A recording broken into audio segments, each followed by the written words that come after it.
نحمده ونصلي على رسوله الكريم اما بعد فاعوذ بالله من الشيطان الرجيم بسم الله الرحمن الرحيم رب اشرح لي صدري ويسر لي امري واحلل عقدة من لساني يفقهوا قولي رب زدني علما رب زدني علما اللهم فقهنا في الدين اللهم فقهنا في الدين درود شریف پڑھ لیں مل کے اللهم صل على محمد وعلى آل محمد كما صليت على إبراهيم وعلى آل إبراهيم إنك حميد مجيد اللهم بارك على محمد وعلى آل محمد كما باركت على إبراهيم وعلى آل إبراهيم إنك حميد مجيد۔ آج کا ٹاپک ہے ہمارا المسؤولیہ، ذمہ داری، رسپانسبلٹی، ذمہ داری۔ ہر ذمہ داری کیا ہے؟ امانت ہے، چاہے پھر وہ ذمہ داری چھوٹی ہو یا بڑی ہو، ہر ذمہ داری کیا ہے؟ امانت ہے۔ ہمیں خود دیکھنا ہے کہ کیا میں اپنی ذمہ داری پوری کر رہی ہوں، چاہے وہ چھوٹی سے چھوٹی ذمہ داری ہو یا پھر وہ بڑی سے بڑی ذمہ داری ہو۔ عموماً کیا ہوتا ہے کہ ہم کسی کے سامنے تو اپنی ذمہ داری بڑے اچھے سے نبھا لیتے ہیں، لیکن کوئی ہمارے سامنے نہیں ہوتا تو ہم اس اچھے طریقے سے اپنی ذمہ داری نہیں نبھا پاتے۔ تو اصل میں مومن کیسا ہوتا ہے کہ وہ ہر حال میں، چاہے وہ سب کے سامنے ہو چاہے وہ اکیلے میں ہو، وہ اپنی ذمہ داری آسان طریقے سے نبھاتا ہے۔ تو ہمیں بھی اپنی ذمہ داری کیسے نبھانی ہے؟ ہر ذمہ داری، چاہے وہ چھوٹی ہے چاہے وہ بڑی ہے، آسان طریقے سے نبھانی ہے۔ اور ہر ایک ذمہ داری کو بیرونی دباؤ پر نہیں، اندرونی دباؤ سے ادا کرنا ہے۔ سمجھ رہے ہیں اس بات کو؟ ہر ذمہ داری کو بیرونی دباؤ سے نہیں، اندرونی دباؤ سے نبھانا ہے۔ کیسے؟ مثلا نفس جو ہے نا، ہاں، ہمیں اس چیز پہ وہ کرے کہ ملامت کرے کہ ہم کچھ غلط کریں یا پھر جو صحیح ہمیں کرنا ہے اس میں اللہ تعالیٰ ہمیں دیکھ رہا ہے۔ بالکل، کوئی دیکھ رہا ہے یا نہیں دیکھ رہا، اللہ رب العزت ہمیں دیکھ رہا ہے۔ مثال کے طور پہ کوئی مثال دیں گے؟ کوئی ذمہ داری؟ بچوں کی ذمہ داری اللہ نے ہم پہ دی ہے۔ اچھا، کوئی ایسی ذمہ داری کی مثال دینا کہ جس میں آپ کو کوئی نہیں دیکھ رہا اور وہ ذمہ داری آپ کے پاس ہے، آپ کو وہ ادا کرنی ہے، اور اب آپ اپنے اندرونی دباؤ سے وہ ادا کریں گے۔ نماز، بالکل۔ یا آپ کا اور اللہ کا معاملہ ہے نا، آپ کو کوئی نہیں دیکھ رہا، بعض اوقات ہوتا ہے سب پڑھے نماز، چلو اب یہ کیا ہے؟ بیرونی دباؤ ہے، ہم نے پڑھ لی، سب نے کہا اچھا چلو تم نہیں اٹھ رہے نماز کے لیے، چلو اٹھو پڑھ لو، ہم نے بھی سب کے دباؤ میں آ کر نماز پڑھ لی۔ اب اندرونی دباؤ سے اس ذمہ داری کو کیسے نبھائیں گے؟ کوئی اٹھ رہا ہے نہیں اٹھ رہا، کوئی پڑھ رہا ہے نہیں پڑھ رہا، ہم اکیلے ہیں، ہم کیا کریں گے؟ نماز کا وقت ہوا ہے تو فوراً اپنے دل کی خوشی سے اور آسان طریقے سے، خوبصورت طریقے سے اس نماز کو ادا کریں گے۔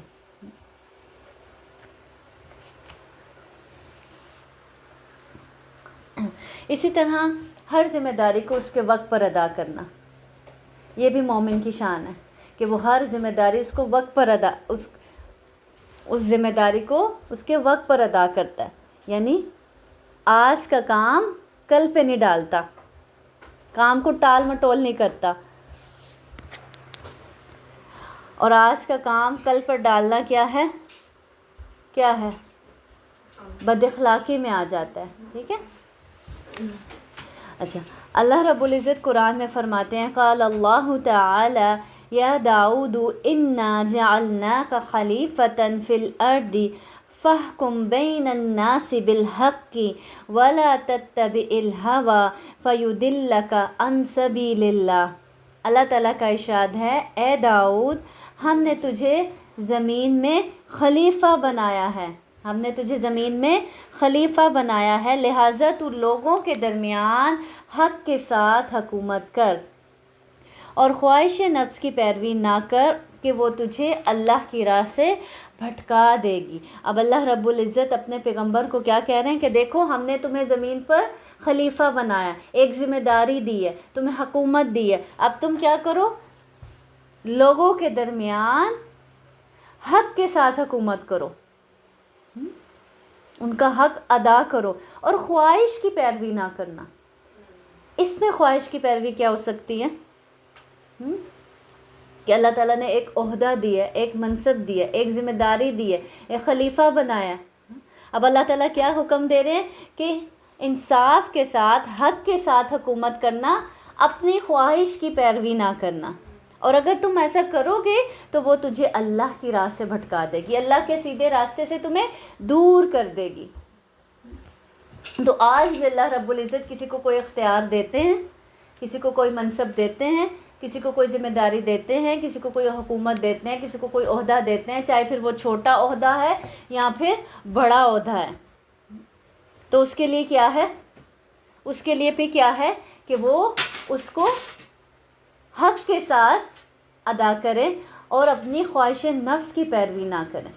ایسا کرے گا تو اللہ کے راستے سے اور اللہ سے دور ہو جائے گا۔ اب اس چیز میں خواہش نفس کی پیروی کیا ہو سکتی ہے کہ حکومت، عہدے، منصب کا ناجائز فائدہ اٹھایا جائے۔ اللہ تعالیٰ نے آپ کو عہدہ دیا، منصب دیا، ایک ذمہ داری دی ہے کہ آپ لوگوں کے حق ادا کریں، آپ الٹا لوگوں سے وصول کریں اور لوگوں کو حق ادا نہ کریں، اور وہی عہدے اور منصب کا ناجائز فائدہ اٹھاتے ہوئے لوگوں کی ضروریات پوری کرنے کی بجائے، جو ذمہ داری اللہ تعالیٰ نے آپ پر ڈالی ہے اس کو ادا کرنے کی بجائے اپنی خواہش کی پیروی اس طرح سے کرنا کہ اپنا پیٹ بھرتے چلے جانا، وہی مال جو عوام الناس پہ لگانا ہے اس کو اپنی عیاشیوں میں استعمال کرتے جانا، اور عوام الناس کو اس کے حق سے محروم کر دینا۔ یہ کس میں آتا ہے؟ یہ اپنے خواہش نفس کی پیروی میں آتا ہے۔ تو اللہ تعالیٰ کیا کہہ رہے ہیں یہاں اپنے پیغمبر سے، کہہ رہے ہیں کہ اے داؤد، ہم نے تجھے زمین میں خلیفہ بنایا ہے، لہٰذا تو لوگوں کے درمیان حق کے ساتھ حکومت کرنا اور اپنی خواہش نفس کی پیروی نہ کرنا۔ اگر ہم صحابہ کو دیکھیں تو صحابہ کو بھی کوئی بھی عہدہ ملا، حکومت ملی، اختیار ملا تو انہوں نے اس کو اپنی ذمہ داری سمجھا۔ انہوں نے اس کو کیا سمجھا؟ ذمہ داری سمجھا۔ آج ہمارے ہاں کوئی عہدہ، کوئی منصب بڑائی کی نشانی تو ہوتا ہے، لیکن اس کو ذمہ داری نہیں سمجھا جاتا، اس کو فخر کا ذریعہ سمجھا جاتا ہے، اس کو اپنا بڑا پن سمجھا جاتا ہے، اور یہ چیز مائنڈ سے نکل جاتی ہے کہ یہ اللہ رب العزت نے ہم پر کیا دی ہے؟ ذمہ داری دی ہے۔ یہ منصب، یہ عہدہ کیا ہے؟ ایک ذمہ داری ہے۔ اور پھر صحابہ کے حالات زندگی پڑھیں تو پتہ چلتا ہے کہ ان کو جب کوئی عہدہ ملا، کوئی حکومت ملی، کوئی منصب ملا، تو منصب ملنے سے پہلے کے حالات ان کے اور منصب ملنے کے بعد کے حالات ایک جیسے ہوتے تھے۔ ایسا نہیں کہ کوئی منصب ملا، کوئی عہدہ ملا، کوئی حکومت ملی تو ان کا لائف سٹائل ہی چینج ہو گیا، نہیں، وہ جیسے حالات ان کے پہلے ہوتے تھے وہ منصب اور عہدہ ملنے کے بعد بھی حالات ویسے ہی ہوتے تھے۔ کیوں ویسے ہی ہوتے تھے؟ کیونکہ وہ عہدے اور منصب کو کیا؟ ذمہ داری سمجھتے تھے۔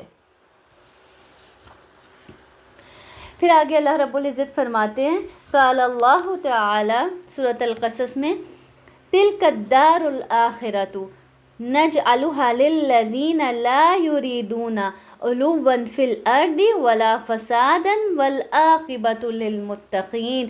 اللہ تعالیٰ کا ارشاد ہے، وہ آخرت کا گھر تو ہم ان لوگوں کے لیے مخصوص کر دیں گے جو زمین میں اپنی بڑائی نہیں چاہتے اور نہ فساد کرنا چاہتے ہیں، جو ذمہ داری کو ذمہ داری سمجھتے ہیں، منصب اور عہدے کو ذمہ داری سمجھتے ہیں، اس کو اپنی بڑائی کا سبب نہیں بناتے۔ انسان زمین پر فساد کب مچاتا ہے؟ جب وہ اپنے آپ کو بڑا سمجھتا ہے اور لوگوں کو کمتر سمجھتا ہے۔ تو اس طرح سے عہدے اور منصب کو لے کر بڑا پن ظاہر نہیں کرتے اور اس بڑائی کی وجہ سے زمین میں فساد نہیں مچاتے، انہی لوگوں کے لیے آخرت کا گھر ہے، یعنی ان کا آخرت میں اچھا انجام ہے، اور انجام کی بھلائی متقین ہی کے لیے ہے۔ اور ایسے ہی لوگ اللہ سے ڈرنے والے ہوتے ہیں، جو اللہ سے ڈرنے والے ہوتے ہیں انہی کے لیے انہی کے اندر بڑائی نہیں آتی۔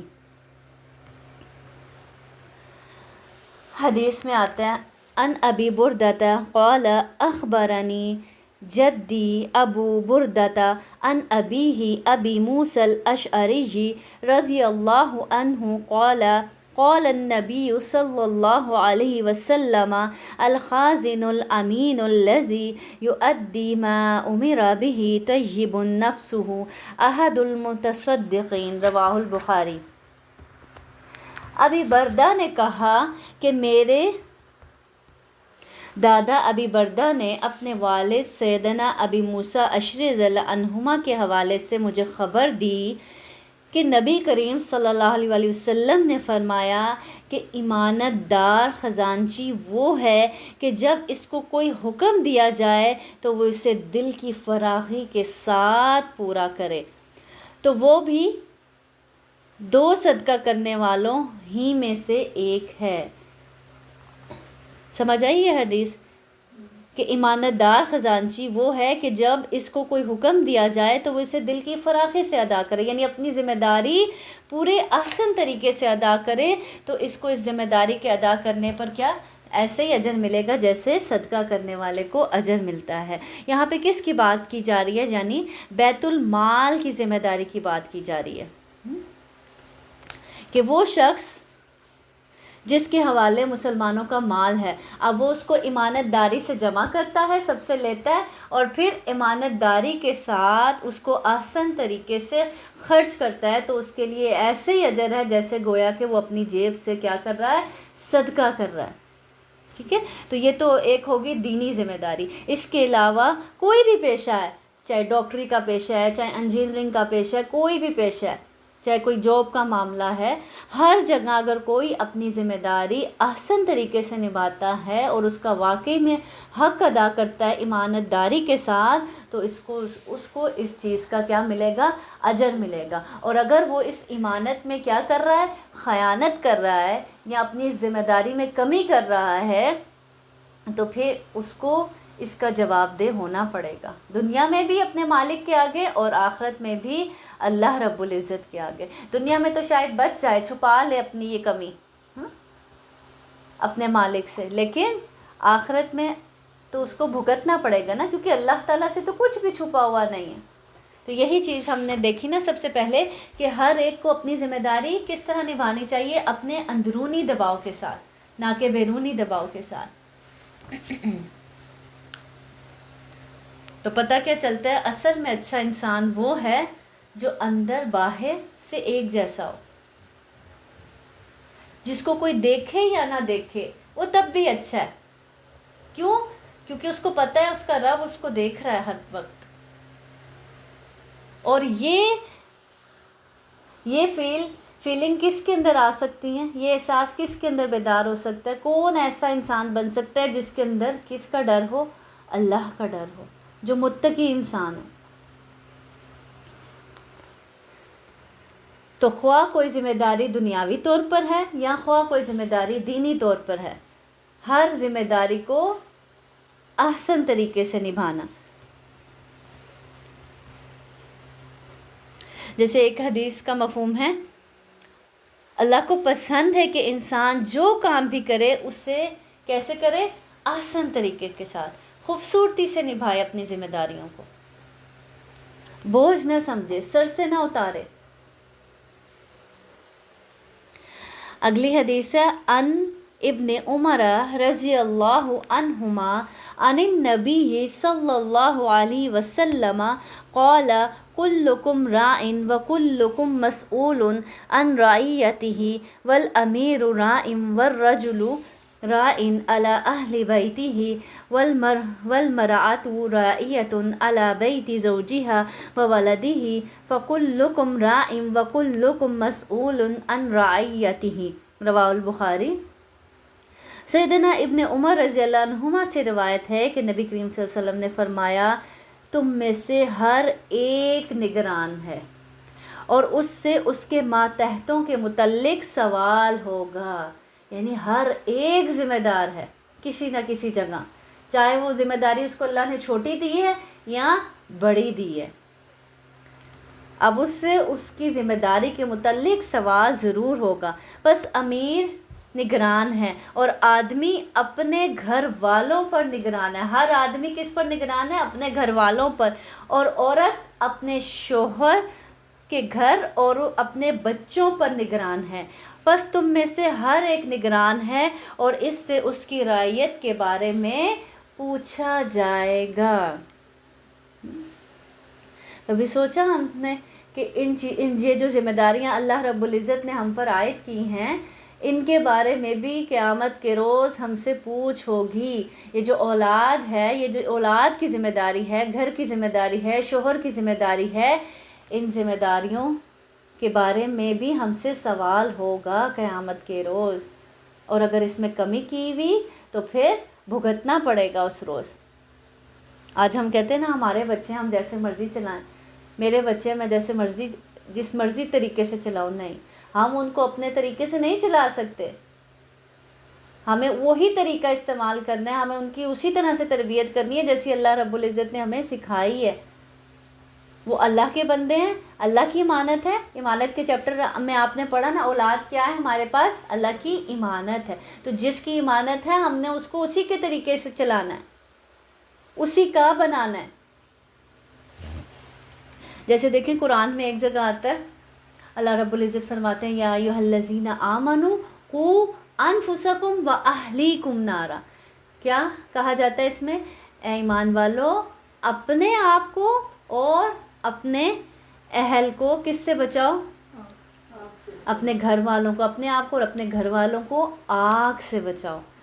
تو پتہ کیا چلتا ہے کہ یہ بھی ہماری ذمہ داری. ہم کہتے ہیں ان کا کھانا، ان کے کپڑے، ان کی ہر ضرورت پوری کرنا یہ ہماری ذمہ داری نہیں. ان کو آگ سے بچانا، جہنم سے بچانا، اللہ کا بندہ بنانا، یہ بھی ہماری ذمہ داریوں میں سے سب سے بڑی ذمہ داری ہے. اور کتنے پیرنٹس ہیں جو یہ ذمہ داری جانتے ہوں؟ کتنی مائیں ہیں جو یہ ذمہ داری جانتی ہوں؟ ہم میں سے کتنی مائیں ہیں؟ اکثر ماؤں کو تو یہ ذمہ داری پتہ ہی نہیں کہ یہ بھی ذمہ داری ہے. ان کو اپنے بچوں کو اچھے اخلاق سکھانے ہیں، اچھی تعلیم دینی ہے، اچھا کھلانا ہے، اچھا پلانا ہے. بس اکثریت کو صرف اتنا ہی معلوم ہے. اور اصل ذمہ داری کیا ہے؟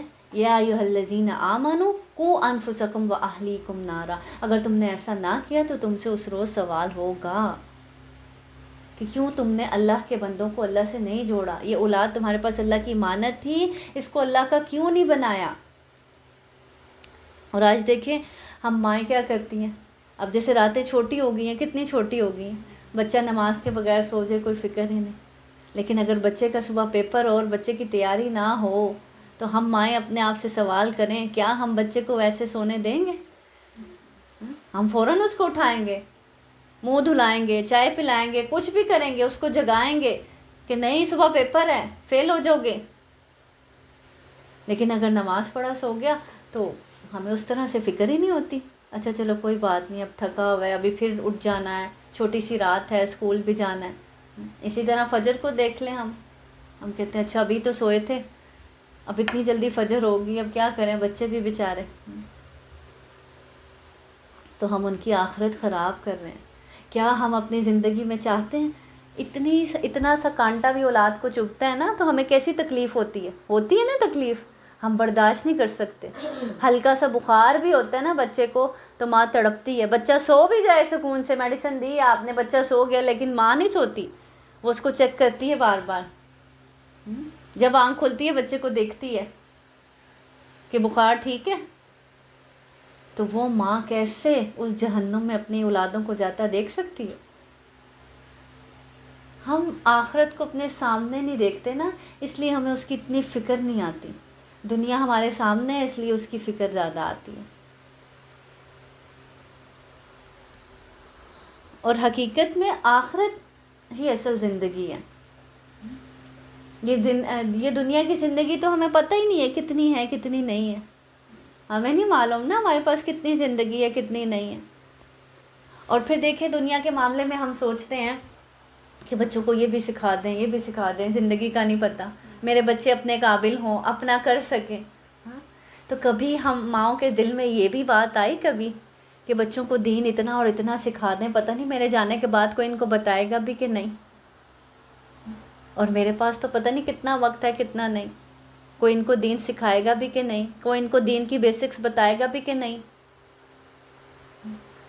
ان چیزوں کی بھی ہمیں فکر کرنی ہے. یہ بھی اولین ذمہ داری ہے ہماری, اور اس کے بارے میں سوال ہوگا. اولاد دی تھی, کیا کیا اس کے ساتھ, کیا تربیت کی ہے, پوچھا جائے گا ہم سے. تو ہم نے اپنی ذمہ داریوں کو کیا کرنا ہے, سمجھنا ہے. ہر مالک مسئول ہے. ہم کہتے ہیں نا میرے بچے, مطلب ہم سمجھتے ہیں ہم ان کے مالک ہیں, ہمارے بچے ہیں. تو یہ بھول جاتے ہیں کہ ہر مالک مسئول ہے. اگر اللہ نے اس کو کوئی نعمت دی ہے, وہ اس کا مالک بنایا ہے اس کو, تو وہ مسئول بھی ہے. اس سے سوال کیا جائے گا اس کے بارے میں. تو مالک کون ہے؟ جو اون کرتا ہے نا, کسی بھی چیز کو اون کرتا ہے, کسی کمپنی کو, کسی جاب کو, کسی بھی کام کو, کسی بھی ذمہ داری کو. تو اسے کیا کرنا ہے, اگر وہ کسی چیز کو اس نے اون کیا ہے تو اس کو اچھے سے نبھانا ہے, آسان طریقے سے اپنے ذمہ داری نبھانی ہے. اس کام کو آسان طریقے سے, خوبصورت طریقے سے کرنا ہے. اب اس خوبصورتی میں کیا آ سکتا ہے؟ اپنا پورا وقت, جتنی کمٹمنٹ کی گئی ہے. جیسے مثال کے طور پر, اب وہ کام کسی طالب علم کا بھی ہو سکتا ہے, بحیثیت کوئی طالب علم, کوئی اسٹوڈنٹ ہے. اب وہ اگر وہ اسٹوڈنٹ ہے تو وہ اپنی ذمہ داری ایز اے اسٹوڈنٹ پوری نبھائے. اگر کوئی استاد ہے تو وہ ایز اے استاد اپنی ذمہ داری پوری نبھائے گا. اب وہ اس میں کمی نہیں کر سکتا. وہ کہ اچھا میں نے تو بتا دیا, سمجھ آتی ہے ان کو, آتی ہے, نہیں آتی تو نہ سے نہیں. اب وہ اپنی پوری ایفرٹ لگائے گا اپنے اسٹوڈنٹس کو وہ چیز سکھانے کی, وہ بتانے کی. اس کے لیے اسٹرگل کرے گا, خود نئے نئے طریقے سیکھے گا کہ کس طرح سے میں اپنے اسٹوڈنٹ کو یہ چیز سکھا سکتا ہوں. اب اسی طرح طالب علم ہے تو وہ جو اس نے استاد کے ساتھ کمٹمنٹ کی ہے کہ اتنا ٹائم میں نے دینا ہے, تو اس کو اتنا ٹائم دینا ہے. اور پھر استاد نے اس کو کوئی ہوم ورک دیا, جیسے آپ لوگوں کو اسائنمنٹ ملتی ہے, جب آپ سے پوچھا جاتا ہے تو اکثر لوگ بلینک ہوتے ہیں, تو وہ آپ نے کیا کر دی, اپنی ذمہ داری میں کمی کر دی. ٹھیک ہے. اب جو ہماری یہاں کمٹمنٹ ہوئی ہے ویک میں 1 ڈے اور کتنے ٹائم کی کمٹمنٹ ہوئی ہے, 1.5 کی. تو اب ہم اس میں کمی کریں تو پھر ہم یہ کیا کر رہے ہیں, یہ ہم کمٹمنٹ میں اپنی ذمہ داری کو آسان طریقے سے بحیثیت استاد, یا بحیثیت اگر میں کمی کر رہی ہوں تو بحیثیت استاد میں اس میں کمی کر رہی ہوں, اور اگر آپ کمی کر رہے ہیں تو آپ بحیثیت شاگرد اس میں کیا کر رہے ہیں, کمی کر رہے ہیں. اسی طرح بحیثیت والدین اپنی ذمہ داری پوری نبھانا. اللہ رب العزت نے جیسے رزق تقسیم کیا ہے نا, ایسے ہی اللہ رب العزت نے صلاحیتیں بھی تقسیم کی ہیں, ایسے ہی اللہ رب العزت نے ڈیوٹیز بھی تقسیم کی ہیں. ہر ایک کی زندگی آپ دیکھ لیں, ہر ایک کی ذمہ داریاں الگ ہیں, ہر ایک کی کہانی الگ ہے, ہر ایک کی نعمتیں الگ ہیں, ہر ایک کی صلاحیتیں الگ ہیں, ہر ایک کی مینٹل لیول الگ ہے. تو جتنی اس کے پاس صلاحیتیں ہیں, جتنی اس کے پاس ذمہ داری ہیں, اسی حساب سے اس سے پوچھا بھی جائے گا نا. اور جتنی اس کو نعمتیں دی ہیں اللہ تعالیٰ نے, ان کا بھی تو سوال ہوگا. نعمتیں بھی کیا ہیں, رزق, مال. آپ نے ایمانت کے چیپٹر میں کیا پڑھا تھا, مال جو اللہ تعالیٰ نے دی, جو صلاحیتیں دی ہیں, جو رزق دیا ہے, جو اولاد دی ہے, یہ سب چیزیں بھی کیا ہیں, ایمانت ہیں. تو ہر ایمانت کی خیانت کے بارے میں کیا ہوگا, سوال ہوگا. پھر آگے اگلی حدیث ہے, عن ابن عمر رضی اللہ عنہما ان رسول اللہ صلی اللہ علیہ وسلم قال العبد اذا نصح سیدہ واحسن عبادت ربہ کان لہ اجرہ مرتین, رواہ البخاری. سیدنا ابن عمر رضی اللہ عنہما سے روایت ہے کہ رسول صلی اللہ علیہ وسلم نے فرمایا کہ غلام جو اپنے مالک کی خیر خواہی کرتا رہے اور اپنے رب کی عبادت بھی تمام حسن و خوبی کے ساتھ کرے تو اسے دگنا ثواب ملے گا. سمجھ میں آئی یہ حدیث؟ یعنی اپنی ذمہ داری جہاں اس کی ذمہ داری ہے وہ بھی آسان طریقے سے نبھا رہا ہے, یعنی حقوق العباد بھی, اور پھر اللہ کا حق بھی آسان طریقے سے نبھا رہا ہے. یعنی دونوں مالکوں کا حق ادا کر رہا ہے. ایک جہاں جس کے انڈر وہ جاب کر رہا ہے اس میں بھی کمی نہیں کر رہا, وہ بھی اپنی ذمہ داری احسن طریقے سے نبھا رہا ہے اور اللہ کی عبادت کا وقت بھی اس میں نکال رہا ہے اور اللہ کا حق بھی ادا کر رہا ہے، تو اس کے لیے دوہرا اجر ہے۔ اور اگر ایسا نہیں کر رہا تو اس سے پوچھ ہوگی۔ ہمارے ہاں کیا ہوتا ہے، ہم بیلنس نہیں کر پاتے، جاب کی خاطر نمازیں قضا ہو رہی ہوتی ہیں، ڈیوٹی کی خاطر کیا کر رہے ہوتے ہیں، ڈیوٹی میں ایمانداری دکھا رہے ہیں تو اللہ کے حق میں کمی کر رہے ہیں۔ اور حالانکہ اگر انسان کرنا چاہے تو اس میں کوئی اتنا خاص فرق نہیں پڑتا، کوئی کمی نہیں آتی۔ آپ پہلے ہی جہاں جاب کرنے لگے آپ بتائیں کہ یہ میری نماز کا وقت اس دوران آئے گا، اتنا وقت میں لوں گا نماز کے لیے یا لوں گی، تو ایسے انسان کے لیے دگنا اجر ہے، نہ ادھر خیانت کر رہا ہے اپنے مالک کے ساتھ اور نہ ہی اپنے رب کے ساتھ خیانت کر رہا ہے۔ اور پھر دیکھیں یہ چھوٹی چھوٹی جابس کے لیے ہم فرائض کو چھوڑ دیتے ہیں، اللہ کو ناراض کرتے ہیں۔ آج کتنے ہی لوگ ہیں جو نماز نہیں پڑھتے، آپ ان سے پوچھیں کہ کیوں نہیں پڑھتے، وہ کہیں گے ٹائم نہیں ملتا، کیا کریں، جاب پر ہوتے ہیں، کیسے پڑھیں۔ اور جو پڑھنے والے ہوتے ہیں وہ پڑھ لیتے ہیں، وہ کسی بھی حال میں ہو، چاہے ان کو پھر روڈ پر پڑھنی پڑے وہ پڑھ لیتے ہیں۔ ان عبد الرحمن ابن سمرہ قال قال لی رسول اللہ صلی اللہ علیہ وسلم یا عبد الرحمن لا تسأل الامارۃ فإنک ان اوتیتها عن مسألۃ وکلت الیها وان اوتیتها عن غیر مسألۃ اعنت علیہا، رواہ المسلم۔ سیدنا عبد الرحمن بن سمرہ رضی اللہ عنہ سے روایت ہے کہ مجھ سے رسول صلی اللہ علیہ وسلم نے فرمایا، اے عبد الرحمن تم حکومت کے کسی منصب کا سوال نہ کرنا، اس لیے کہ اگر یہ منصب تجھے سوال کرنے سے ملے گا تو پھر یہ تیرے سپرد کر دیا جائے گا، اور یہ اگر تجھے بغیر سوال کیے مل گیا تو اس پر تیری مدد ہوگی۔ اور آج دیکھیں اس حدیث کے بالکل اپوزٹ چلا جا رہا ہے، لوگ عہدے اور منصب حاصل کرنے کے لیے ایک دوسرے کی جان کے دشمن بن جاتے ہیں، اور یہاں تک کہ عہدہ اور منصب اور حکومت حاصل کرنے کے لیے بعض اوقات اپنے پیاروں کو قتل کر دیا جاتا ہے اس کی لالچ میں۔ تو کیا فرمایا کہ مل تو جائے گا مانگنے سے، لیکن وہ پھر تمہارے سپرد کر دیا جائے گا، اور اگر بن مانگے ملے تو پھر اللہ کی مدد آئے گی، اور بن مانگے ملے تو اللہ رب العزت کی مدد آتی ہے۔ اور دوسرا اللہ تعالیٰ جانتے ہیں کہ آپ اس قابل ہیں، اگر آپ اس قابل ہوں گے، اس عہدے کے قابل ہوں گے تو اللہ رب العزت خود ہی وہ آپ کو عہدہ دے دیں گے۔ تو عہدے مانگنے نہیں چاہیے۔ کیوں مانگے جاتے ہیں ہمارے ہاں عہدے؟ کیونکہ ہمارے ہاں عہدے اور منصب کو بڑائی کا، فخر کا، گھمنڈ کا ذریعہ سمجھا جاتا ہے، بڑے ہونے کی نشانی سمجھا جاتا ہے، جبکہ اصل میں یہ کیا ہوتی ہے؟ ذمہ داری ہوتی ہے۔ اور اگر اصل میں ہر کوئی اس کو ذمہ داری سمجھے تو کوئی بھی سوال نہ کرے عہدے اور منصب کا۔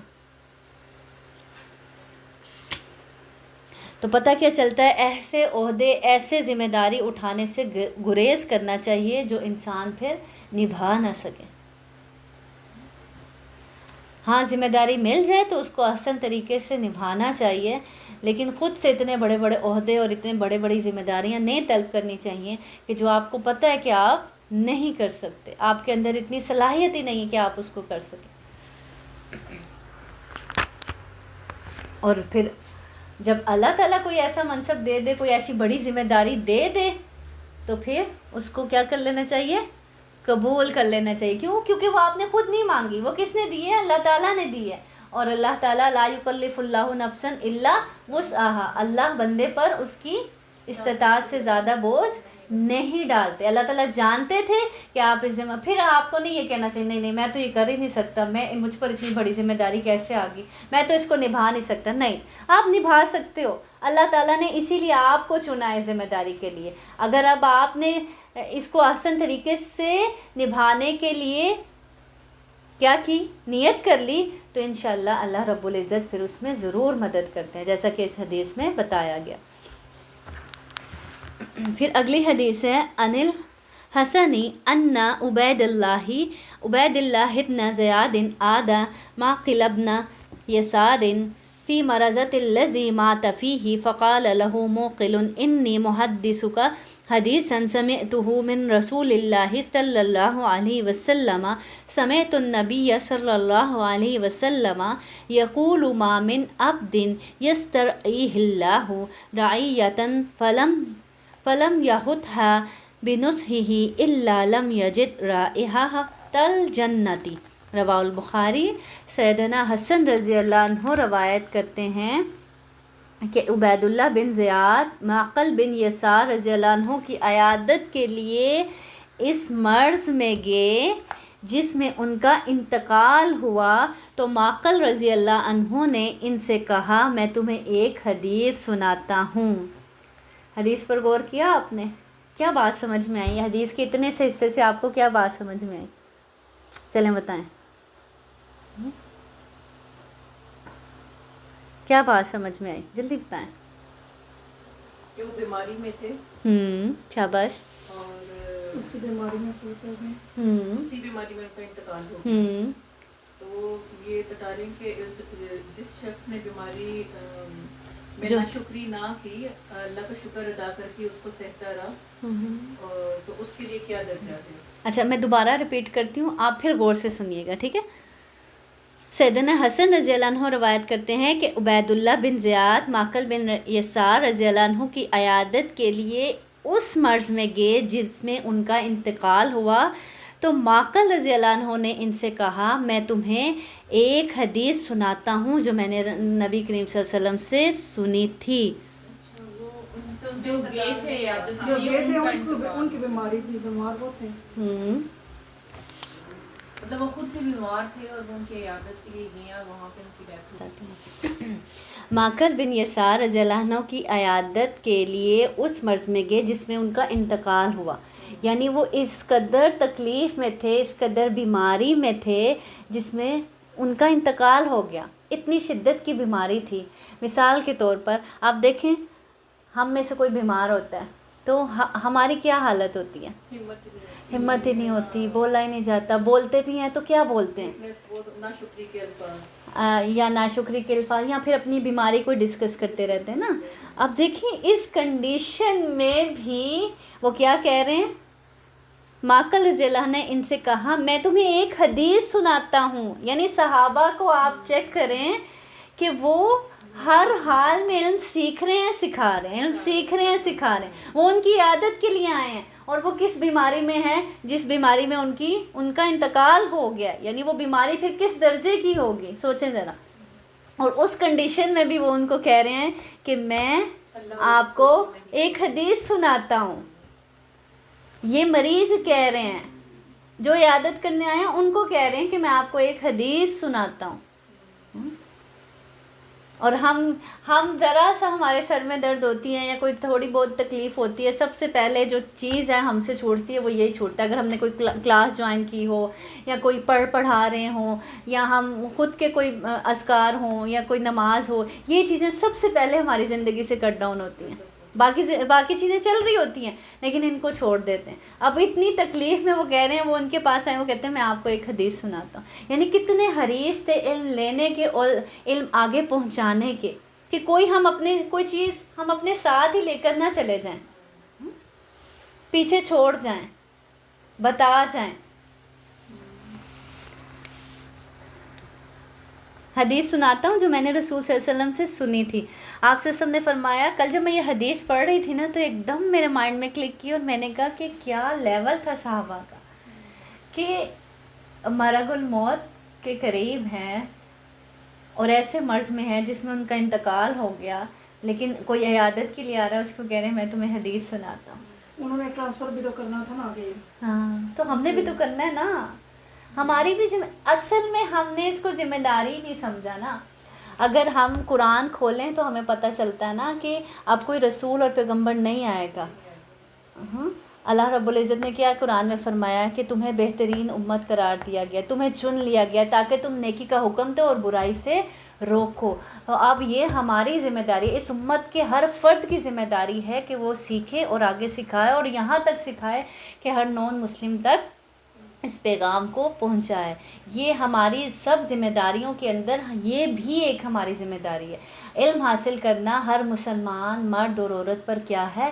فرض ہے. کون سا علم حاصل کرنا؟ دین کا علم حاصل کرنا فرض ہے. اور ہم سمجھتے ہیں دنیاوی علم حاصل کرنا بس فرض ہے. نہیں، وہ بھی ضروری ہے، اس کے بغیر آپ چل نہیں سکتے. وہ بھی ضروری ہے. دین کا علم آگے پہنچانے کے لیے دنیاوی علم بھی بہت ضروری ہے. اگر دنیاوی علم کی پوچھ نہیں ہوگی، دینی علم کی پوچھ. ہاں، پوچھ ہوگی. اللہ تعالیٰ کہیں گے بتاؤ یہ اب قرآن کس کے لیے بھیجا گیا؟ ہمارے لیے بھیجا گیا نا. تو اگر ہم نے اس کو سیکھا نہیں، سمجھا نہیں، پڑھا نہیں، غور و فکر نہیں کیا، آگے نہیں پھیلایا، تو ہم سے تو سوال ہوگا. یہ جو ذمہ داریوں کی بات ہو رہی ہے آج، اس میں سے سب سے بڑی ذمہ داری بھی یہی ہے. اور پھر یہ بھی تو آتا ہے نا کہ آپ کو ایک بات بھی پتہ ہے تو آپ اس کو کیا کرو؟ آگے پہنچاؤ. وہ آپ کے پاس کیا ہے؟ امانت ہے. علم بھی آپ کے پاس امانت ہے، آپ نے اس کو آگے پہنچانا ہے. اگر آپ نہیں پہنچاتے تو اس میں خیانت کر رہے ہیں. اب وہ حدیث کیا تھی؟ آپ سے نے فرمایا جب اللہ تعالیٰ کسی بندے کو کسی رعیت کا حاکم بناتا ہے اور وہ اس کی خیر خواہی کے ساتھ حفاظت نہیں کرتا تو وہ جنت کی خوشبو بھی نہ پائے گا. کہ یعنی اگر اللہ تعالیٰ نے کسی بندے کو کسی رعیت کے اوپر حاکم بنایا ہے، اب وہ اس کی خیر خواہی سے کام نہیں لے رہا، خیر خواہی کے ساتھ ان کی ویسی حفاظت نہیں کر رہا، تو وہ جنت کی خوشبو بھی نہ سونگھ سکے گا. کتنی سخت حدیث ہے. اب خیر خواہی میں کیا چیز آ جاتی ہے؟ یعنی ان کے لیے اپنے آپ کو ایسے نہیں تھکا رہا جیسے اپنے گھر والوں کے لیے تھکاتا ہے. اب جو گھر کا سربراہ ہے، اپنے بیوی بچوں کی ہر ضرورت پوری کرنے کے لیے، ان کو ہر آسائش دینے کے لیے کتنا خیر خواہ ہوتا ہے کہ وہ اپنے آپ کو کس حد تک تھکاتا ہے. اب اس طرح سے اگر وہ اپنے آپ کو نہیں تھکا رہا اپنی ذمہ داری میں، تو پھر وہ حق ادا نہیں کر رہا. اور اسی طرح جیسے گھر والوں کے لیے یا ان کی چیزوں اور حقوق کو ادا کرنے کے لیے خیال کرتا ہے، تڑپ لیتا ہے، درد رکھتا ہے دل میں، ویسا درد نہیں ہے اس کے دل میں، حاکم کے دل میں رعایا کے لیے، تو پھر کیا ہے؟ وہ جنت کی خوشبو بھی نہ پا سکے گا. اور پھر ان کے درد کو ویسے ہی محسوس کرے جیسے اپنے اہل و عیال کے درد کو محسوس کرتا ہے.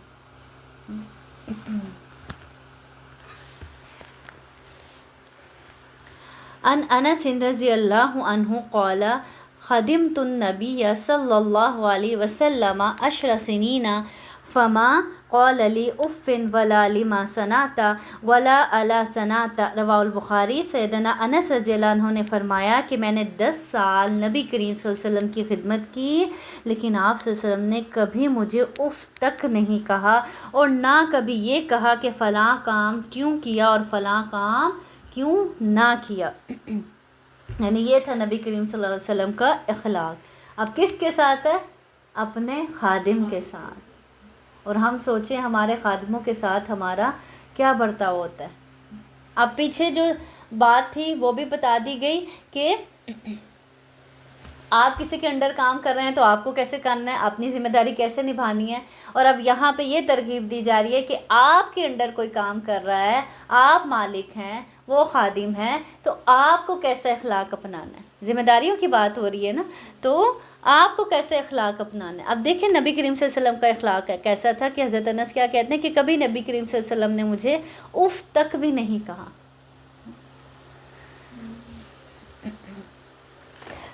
تو آپ صلی اللہ علیہ وسلم کا طریقہ یہ تھا کہ آپ صلی اللہ علیہ وسلم اس طریقے سے لوگوں سے کام لیتے کہ لوگ خود خوشی سے کرتے تھے. 2 طریقے ہوتے ہیں نا کام لینے کے. ایک طریقہ یہ ہوتا ہے کہ میں آپ کو بڑے پیار سے کہوں، ریکویسٹ کے انداز میں کہوں، اور ایک طریقہ ہوتا ہے کہ میں غصے سے آپ پر حکم جماؤں، رعب جماؤں. دونوں میں سے کون سا طریقہ آپ کو کام کرنے پر مجبور کرے گا؟ پیار والا، محبت والا، ریکویسٹ والا. تو اس طریقے سے لوگوں سے کام لینا چاہیے کہ ہر انسان کی، چاہے وہ نوکر ہے، خادم ہے، کوئی بھی ہے، ہر انسان کی ایک سیلف رسپیکٹ ہوتی ہے. تو اس کو مد نظر رکھتے ہوئے ہر انسان کو رسپیکٹ دینی چاہیے، ہر انسان کو عزت دینی چاہیے. پھر چاہے آپ کا وہ خادم ہے، چاہے وہ کوئی بھی انسان ہے. یہ بات ہمارے ذہن میں ہمیشہ زندہ رہنی چاہیے کہ مجھے ہر انسان کو رسپیکٹ دینی ہے، چاہے وہ مجھ سے چھوٹا ہے، چاہے وہ کسی لیول پر ہے، چاہے وہ مجھ سے کسی درجے میں کمتر ہے، مجھے اس کو کیا دینی ہے؟ رسپیکٹ دینی ہے۔ جب اس طریقے سے کسی سے کام لیا جاتا ہے تو دوسرا انسان خود ہی خوشی سے کرتا ہے۔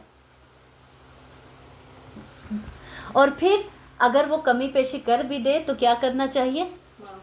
جو آپ کے انڈر کام کر رہے ہیں، جو آپ کے ماتحت ہیں، ان سے درگزر کرنا چاہیے۔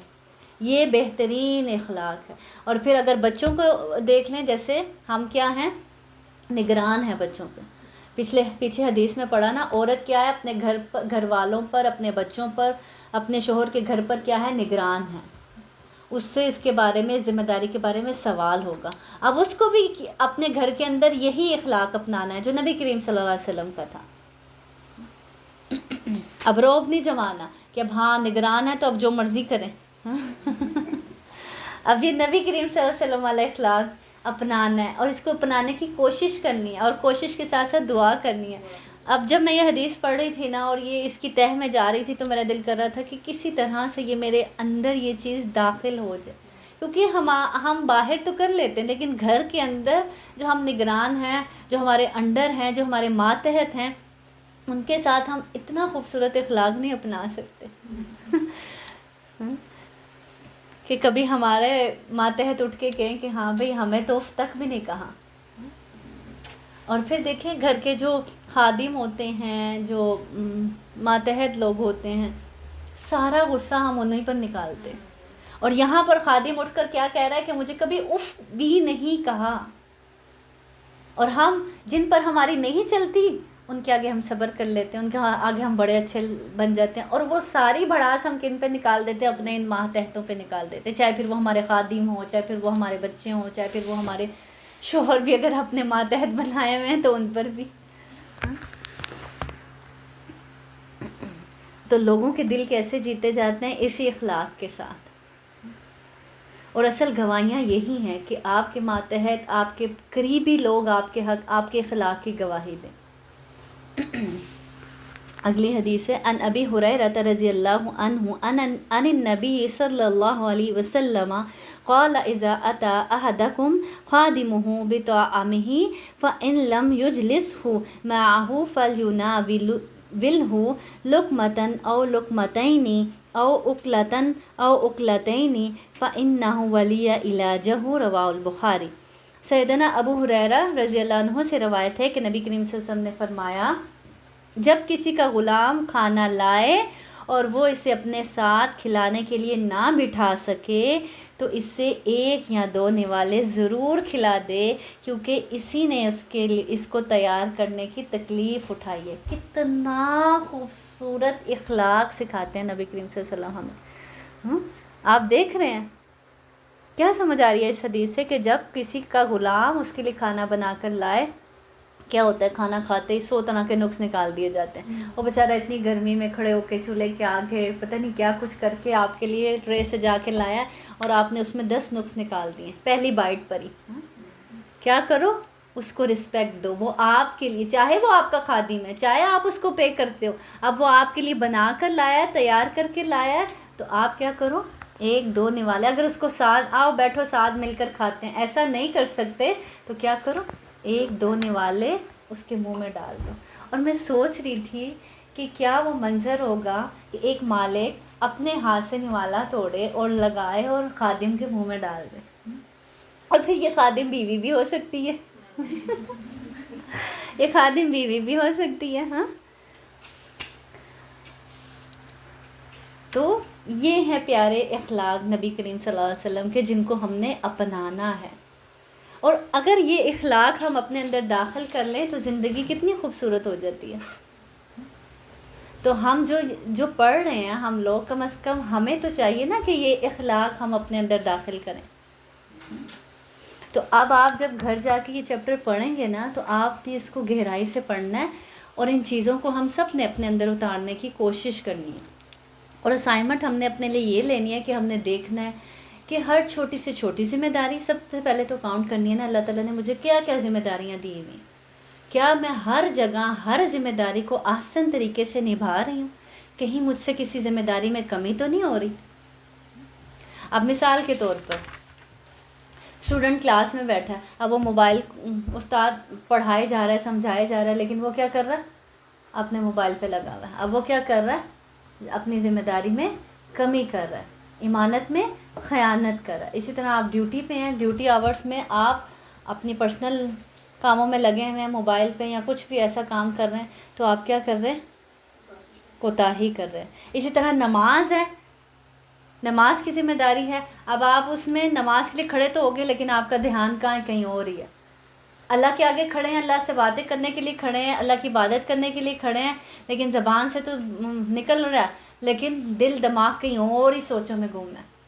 پوری پلاننگ ہو رہی ہے نماز کے اندر ہی, مائنڈ میں ہوتا ہے نا ایسے, پورا مائنڈ چل رہا ہوتا ہے. اچھا, پوری جو پلاننگ تھی نا مائنڈ میں کل کے دن کی ہو گئی ہے, تو وہ ساری نماز میں آپ نے کر لی ہے. ہاں, تو اب یہ کیا ہوا, نماز آپ نے, نماز بھی پڑھ لی, اب آپ نے ایک کام میں 2 کام کر لیے.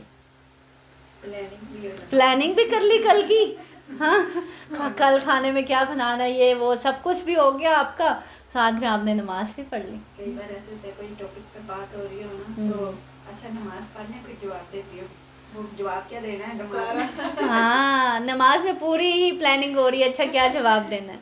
بعض اوقات تو پورے حساب کتاب چل رہے ہوتے ہیں نماز میں.